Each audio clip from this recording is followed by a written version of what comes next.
गौरा के बौरहवा दुल्हवा सबके दीवाना बनवले बा। गौरा के बौरहवा दुल्हवा सबके दीवाना बनवले बा।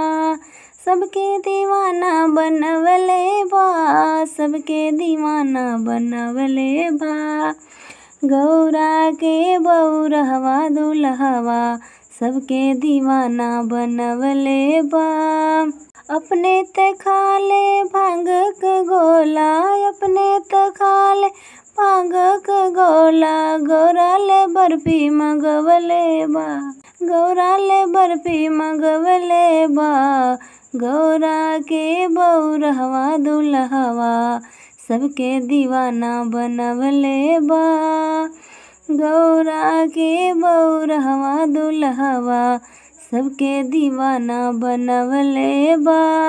अपने त पहिने मिर्गा के छाला। अपने त पहिने मिर्गा के छाला।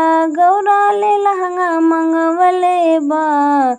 गौरा के बौरहवा दुल्हवा सबके दीवाना बनवले बा।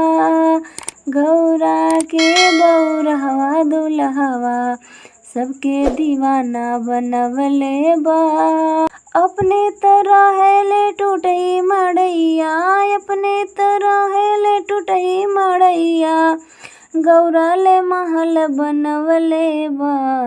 गौरा के बौरहवा दुल्हवा सबके दीवाना बनवले बा। गौरा के बौरहवा दुल्हवा सबके दीवाना बनवले बा। अपने त चलेले बसहा बैलवा।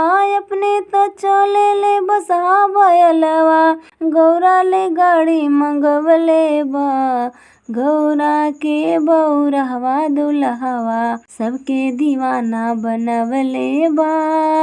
गौरा के बौरहवा दुल्हवा सबके दीवाना बनवले बा। गौरा के बौरहवा दुल्हवा सबके दीवाना बनवले बा। सबके दीवाना बनवले बा।